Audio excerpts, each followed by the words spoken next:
কাঁচা আলু আর ডিম দিয়ে ঝটপট তৈরি করে ফেলুন মজাদার এই টিফিন। ভেতরে পুরে ঠাসা, বাচ্চা থেকে বড় সবাইরই পছন্দের হবে। খেতে ভীষণই মজাদার হয়, হালকা টিফিনের জন্য একদম পারফেক্ট।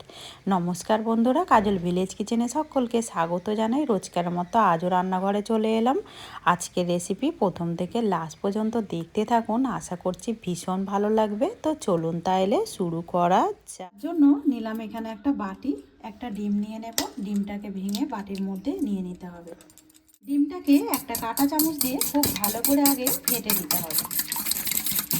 ডিমটাকে খুব ভালো করে আমি ভেজে নিলাম। এবারে এতে একে একে কিছু উপকরণ দিয়ে দেব। যেমন এখানে একটা গাজরকে আমি এইভাবে ছোট গেটারের সাহায্যে গেট করে নিয়েছি, ভালো করে ধুয়ে পরিষ্কার করে তারপরে গেট করেছি। এখানে দিয়ে দেব একটা গেট করে নেওয়া গাজর। এখানে আগে থেকে একটা ছোট্ট আলুকেও আমি দেখো একইভাবে ধুয়ে ভালো করে পরিষ্কার করে আমি একটা ছাঁকনিতে রেখে দিয়েছি, যাতে করে জলটা কিন্তু খুব ভালোভাবে ঝরানো হয়ে যায়। দিয়ে দেবো একটা আলু। এবারে এখানে দিয়ে দেবো সামান্য একটু রঙের জন্য হলুদ গুঁড়ো, দিয়ে দেবো এখানে ধনে গুঁড়ো, আর দেবো এখানে জিরে গুঁড়ো।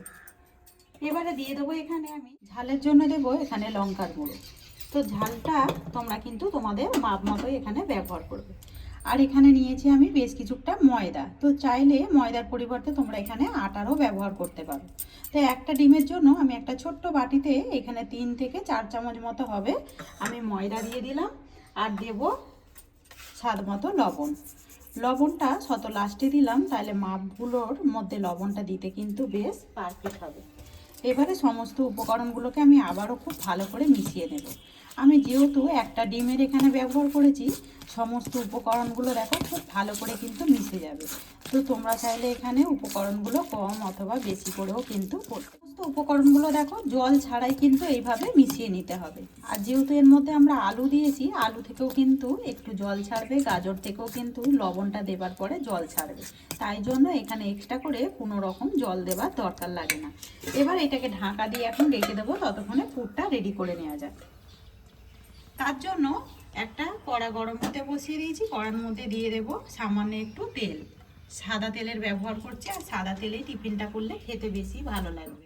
তেলটা বেশ কিন্তু গরম হয়ে গেছে। এখানে একটা ছোট্ট সাইজের পেঁয়াজকে আমি টুকরো করে কেটে নিয়েছি, দিয়ে দেবো একটা ছোট্ট সাইজের পেঁয়াজ।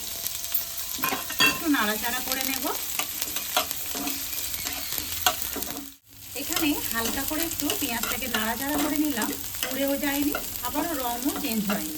এই কাঁচা গন্ধটা কিন্তু একেবারেই চলে গেছে। এবারে পেঁয়াজগুলোকে একটু সাইড করে দেব। এখানে দেখো আমি আরও একটা ডিম নিয়ে নিয়েছি। এই ডিমটাকে ভেঙে আমি একটা সাইডে এইভাবে দিয়ে দেব। এবারে এখানে দিয়ে দেবো সামান্য একটু লবণ বা স্বাদ মতো লবণ, আর দিয়ে দেবো একটু গোলমরিচ গুঁড়ো। তো আমি তো এখানে ডিমের পুর রেডি করছি, তোমরা চাইলে এখানে চিকেন অথবা পনিরেরও কিন্তু একটা পুর রেডি করে নিতে পারো। এইভাবে একটু নাড়াচাড়া করে নেব।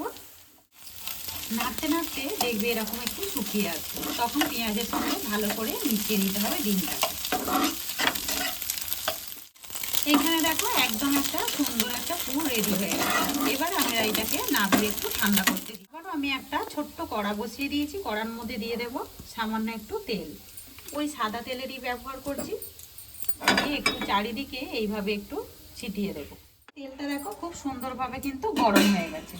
এই ফাঁকে আমি যে এখানে রেডি করে রেখেছিলাম একটা গোলা, এই গোলাটা সমস্তটাই এর মধ্যে দিয়ে দেব। আর এইখানে গ্যাসটাকে এই সময় কিন্তু আস্তে রাখতে হবে। এবারে কড়ার চারিদিকে এইভাবে একটু সুন্দর করে রুটির মতো আমরা একটু গোল আকারের করে নেব। আর এই টিফিনটা যেমনই ঝটপট হয়ে যায়, খেতে কিন্তু ভীষণই দারুণ লাগে, আর বাচ্চা থেকে বড় সবাইরই কিন্তু পছন্দ হবে। এবারে এটাকে একটু ঢাকা দিয়ে দেব। ঢাকাটাকে খুলে নেব। আর এই দেখো কতটা সহজে কিন্তু একদম নড়নড়ে হয়ে গেছে। এইভাবে কিন্তু হালকা আঁচে এটাকে ঢাকা দিতে হবে, তাহলে দেখবে একেবারে কিন্তু সিদ্ধ হয়ে যাবে। আর এটা কিন্তু কোনো রকম ভাঙারও ভয় থাকবে না। আবারও আমরা এটাকে উল্টে দেবো। আর এই দেখো পেছনটা দেখো কতটা সুন্দর হয়েছে। এবারে আমি ওপর দিকে দিয়ে দেবো বেশ কিছুটা চিজ। চিজ দেখবে বাচ্চাদের কিন্তু প্রচুর প্রিয় হয়। আজকের রেসিপি আপনাদের কীরকম লাগছে অতি অবশ্যই কমেন্ট করে জানাবেন। যদি রেসিপিটি ভালো লেগে থাকে একটা লাইক করে দিয়ে এইভাবে আমার পাশে থাকবেন। এখানে একটা আমি চিজকে খুব ভালো করে গ্রেটারের সাহায্যে গ্রেট করে দিলাম। এবারে এখানে দিয়ে দেব, এখানে যে ডিমের কোকটা আমি রেডি করেছিলাম এইটাকে আমি এইভাবে সাইড থেকে দিয়ে দেব। আবার আমি একটু ঢাকা দিয়ে দেব, আবারও ঢাকাটা খুলে নেব। আর এই দেখো এখানে কিন্তু চিজটা একেবারেই গলে গেছে। মাঝ বরাবর ঠিক একটু এইভাবে একটু কাট করে দেব, যাতে করে খুব সুবিধা হয় এটা উল্টানোর। এবারে এইখানটা ধরে এইভাবে ঠিক উল্টে দেব। আর এই দেখো কতটা সহজে আর কতটা সুন্দরভাবে এরকম আমরা টিফিন কিন্তু খুব সহজেই রেডি করে নিতে পারি। আবারও আমরা উপর থেকে চিজ দিয়ে দেব, উপর থেকে দিয়ে দেব সামান্য একটু চিলি ফ্লেক্স। এতে করে দেখতেও যেমন সুন্দর লাগবে, মুখে পড়লে কিন্তু খেতে ভালো লাগবে। আর দিয়ে দেব সামান্য একটু ধনেপাতা কুচানো। আবারও আমি এই চিজটাকে গলার জন্য এবারে কিন্তু ঢাকাটাকে এইভাবে দিয়ে দেব। এবারে ঢাকাটাকে খুলে নেব। এদিকে দেখো একেবারে কিন্তু চিজটা গলে গেছে।